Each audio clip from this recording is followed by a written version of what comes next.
Buenas tardes, soy Francisco Javier Ortiz Martínez y hoy os voy a hablar de la integración de ordenadores y periféricos en redes cableadas e inalámbricas.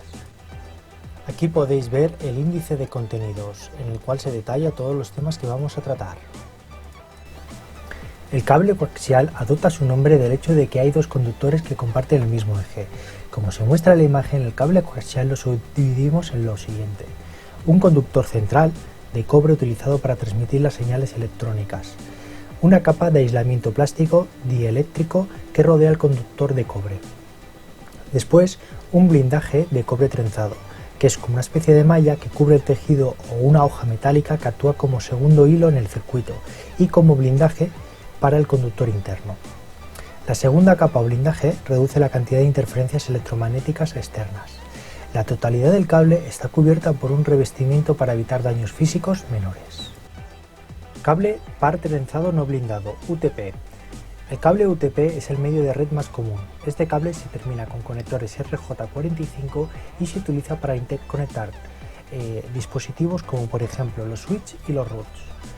El cable UTP consta de 4 pares de hilos codificados por colores que están trenzados entre sí y recubiertos con un revestimiento de plástico flexible que los protege contra daños físicos. El trenzado de los hilos ayuda a proteger contra interferencias de señales de otros hilos. El par trenzado blindado STP proporciona una mejor protección contra el ruido que el cableado UTP. Sin embargo, en comparación con el cable UTP, el cable STP es mucho más caro y difícil de instalar. Al igual que el cable UTP, el STP utiliza el conector RJ45 o también se puede utilizar el conector blindado RJ49. Aquí os dejo una pequeña tabla resumen. Cables de fibra óptica. Este es un medio de transmisión empleado habitualmente en redes de datos y telecomunicaciones. Consiste en un hilo muy fino de material transparente por el que se envía un pulso de luz confinado. Todo esto está recubierto por una envoltura de PVC. Es totalmente inmune a las EMI y a las RFI. Existen diferentes tipos de conectores en la fibra óptica.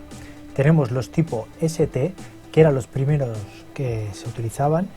Después tenemos los conectores SC, que es el más adoptado en la actualidad. Dispone de un mecanismo de inserción-extracción y se utilizan las fibras ópticas de multimodo y monomodo. También existe el conector WSA, que es una evolución más pequeña del conector SC. Por último, tenemos el conector LC, similar al SC, pero que utiliza un conector dúplex. Por último, tenemos el espectro electromagnético. Se utilizan los medios inalámbricos que transportan estas señales electromagnéticas que representan los dígitos binarios. Son los que aportan la mejor opción de movilidad de todos los medios y las características más importantes son las siguientes. El área de cobertura es de vital importancia conocer el alcance de las redes inalámbricas. Las interferencias es bastante vulnerable a ellas, como teléfonos inalámbricos, microondas, luces fluorescentes y otras señales. Y después, por último, la seguridad es vulnerable al acceso no autorizado. En el siguiente apartado hablaremos sobre los cables directos, cables cruzados y cables de consola. El primer tipo, el cable directo, es el tipo de cable más utilizado y sirve para conectar un host con un router o un switch con un router. Utilizan en los dos extremos el diagrama T568A o el diagrama T568B. El cable cruzado de Ethernet es el tipo de cable más utilizado para conectar dos dispositivos iguales, como por ejemplo conectar dos PCs sin un hub entre medio.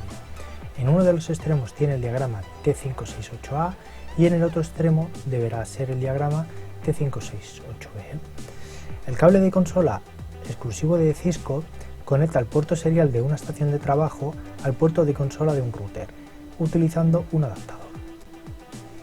En el último apartado hablaremos acerca de los factores físicos que afectan a las transmisiones de señales. Primero, la atenuación de señal. La atenuación es un término general que se refiere a toda reducción en la fuerza de la señal. La atenuación se produce con cualquier tipo de señal, sea digital o analógica. Las EMI son las interferencias originadas por fuentes externas de impulso eléctrico, que pueden reducir su calidad, como por ejemplo serían los motores o la iluminación fluorescente.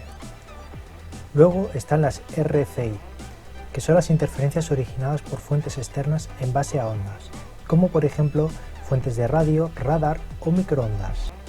Después tenemos el crosstalk o diafonía, que se trata de la perturbación causada por los campos eléctricos o magnéticos de una señal de un hilo a la señal de un hilo adyacente. Por eso la importancia de realizar correctamente los conectores RJ45. Y por último tenemos el ruido, que es toda aquella señal que se inserta entre el emisor y el receptor. Podemos tener diferentes tipos, como el ruido térmico, el ruido de intermodulación o el ruido impulsivo. Muchísimas gracias por vuestra atención.